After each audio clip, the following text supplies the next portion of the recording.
दिखती थी जहाँ खुशियाँ ही खुशियाँ वहाँ कबूतरों का डेरा है। अब कोई भी नहीं बताने वाला कि जहाँ कब होने वाला सवेरा है।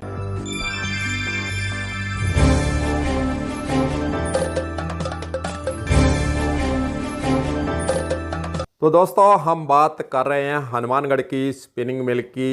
इस पर आपको बताएंगे पूरी स्टोरी कि आखिरकार हनुमानगढ़ स्पिनिंग मिल जहाँ खुशियाँ ही खुशियाँ थी वहाँ एक तरह से अब मातम ही छाया हुआ है। हनुमानगढ़ स्पिनिंग मिल की स्थापना 1970 के दशक में होती है। हर दिन तैयार होता था 17 टन धागा और विदेशों तक हनुमानगढ़ की स्पिनिंग मिल की धागे की डिमांड होने लग जाती है और उसके बाद फिर चमक जाता है हनुमानगढ़ स्पिनिंग मिल का धागा, क्योंकि विदेशों में तक इसकी विशेषता पता लग चुकी थी। 1970 के शुरू हुई स्पिनिंग मिल का निर्माण धीरे धीरे होने लगता है। फिर वर्ष 1985 के अंदर इस मिल के अंदर धागे का उत्पादन शुरू होता है और प्रतिदिन 17 टन धागा मजदूरों के सुनहरे हाथों से तैयार होना शुरू हो जाता है। 3 शिफ्टों में मजदूर इस मिल के अंदर काम करते थे। उनके परिवारों व हनुमानगढ़ के बाजार के अंदर खुशियां ही खुशियां आने लगी गई थी, जहां एक और रोजगार के साथ साथ खरीदारी का दायरा हनुमानगढ़ के बाजार के अंदर बढ़ चुका था। धीरे धीरे समय इसी प्रकार फिर बीता जाता है और स्पिनिंग मिल जो 1970 के दशक में शुरू होती है और 2015 के अंदर वह दम तोड़ देती है।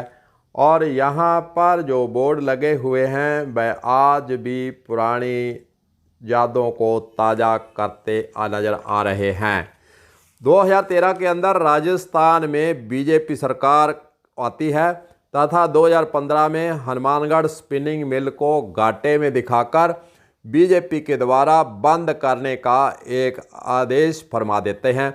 फिर मजदूरों का किसानों का आंदोलन शुरू होता है दौर, और शुरुआत के अंदर तो 2 साल तक आंदोलन चलता रहा। फिर सरकार की ओर से मिल को शुरू करने का कोई आसार नहीं दिखा, तो आंदोलन करने वाले भी थक हार कर उदास चेहरे लिए हुए अपने अपने घरों में सिमट कर रह जाते हैं।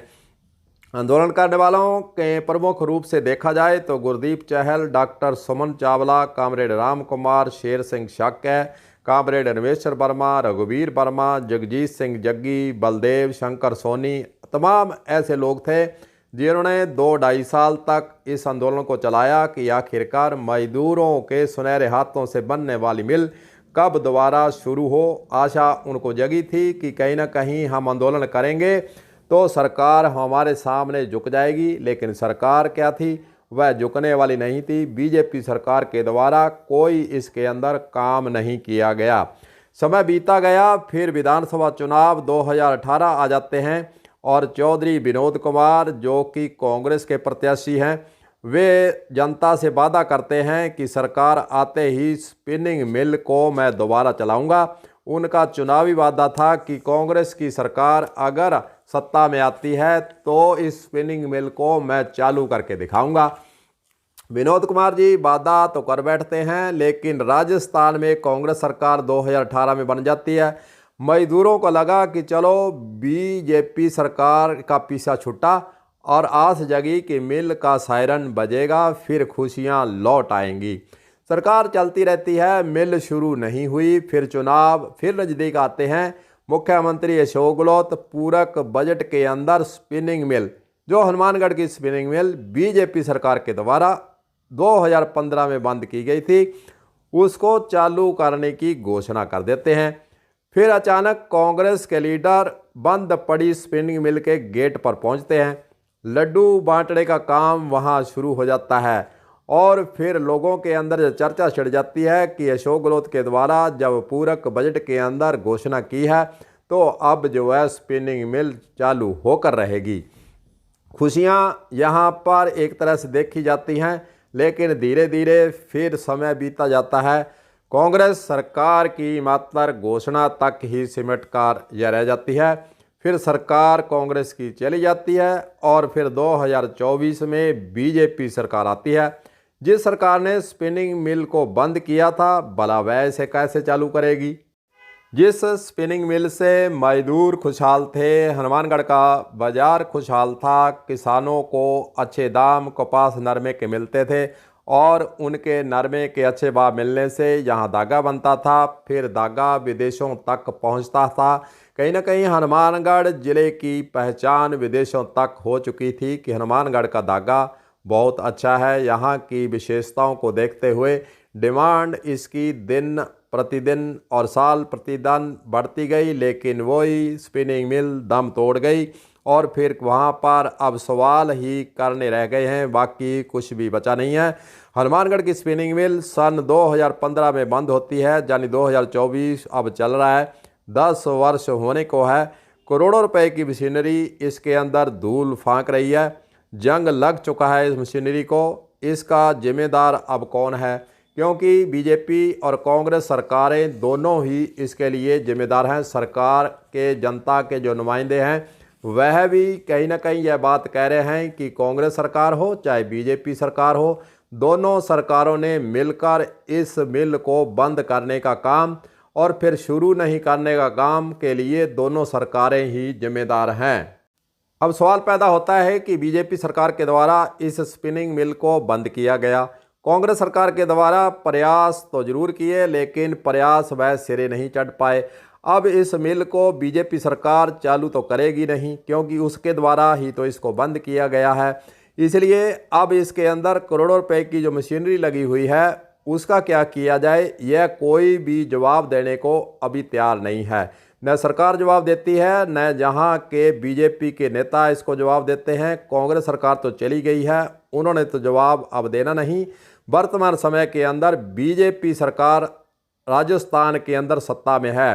बीजेपी के नेता और बीजेपी के मंत्री और बीजेपी के अधिकारी जो लगाए हुए हैं इस काम की समीक्षा के लिए लगाए होते हैं कि कोई भी चीज़ हनुमानगढ़ जहाँ किसी ज़िले के अंदर बंद की गई है तो उसका क्या निर्णय करना है, वह अभी तक नहीं हो पाया है। जनता की यही मांग है कि आखिरकार अब इस मिल को जब चलाना ही नहीं है तो करोड़ों की मशीनरी जो पड़ी है उसमें से कुछ मशीनरी अभी भी अच्छी हालत में हो सकती है, तो क्या उस मशीनरी को ख़राब होने के लिए अब इंतज़ार इसी तरह से करेंगे? क्या इस मशीनरी का कहीं प्रयोग करने का कहीं ना कहीं इसको आइडिया लेकर और सरकारों के स्तर से इसकी जांच कर क्या इस मशीनरी को कहीं शिफ्ट कर जहां पर सरकार का कोई उपक्रम चल रहा है वहां पर इसका प्रयोग करने का कोई प्रयास होगा, या फिर इसको जंग लगने के लिए हनुमानगढ़ की स्पिनिंग मिल के अंदर करोड़ों रुपए की जो मशीनरी लगी हुई है वो इसी प्रकार सरकारों के स्तर से छोड़ी जाएगी? यह सवाल जनता सरकार से करती आ रही है।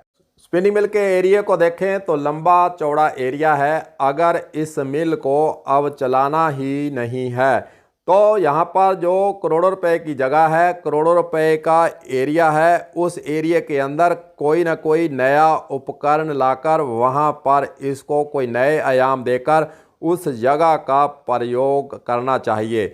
वहाँ पर नशेड़ियों का कब्जा है, दीवारें टूटी हुई हैं, चारों तरफ गंदगी का आलम है और जंग लगी मशीनें, चारों तरफ उगी हुई झाड़ियाँ। वहाँ पर दृश्य देखकर हर कोई रोना रोता है और कोई मजदूर अगर उस रास्ते से गुजरता है तो वहाँ वह पुरानी यादों को ताज़ करता हुआ मन के अंदर ज़रूर सोचता है कि यहाँ खुशियाँ थी, यहाँ कभी सायरन बजता था और यहाँ मजदूरों का आना जाना 3 शिफ्टों के अंदर लगा रहता था।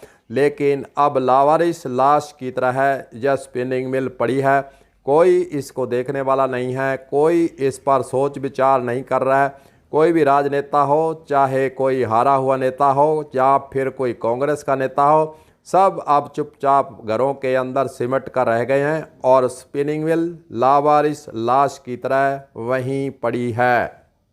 अब देखते हैं कि यहाँ के बीजेपी के जितने भी आला नेता हैं या फिर जिला प्रशासन है या फिर यहाँ की जनता है, इस मिल को लेकर आगे क्या कोई कदम उठाती है या फिर वर्षों तक यह मिल इसी प्रकार लावारिस लाश की तरह पड़ी रहती है। कलम न्यूज के लिए गुरुदेव सिंह सैनी की खास रिपोर्ट।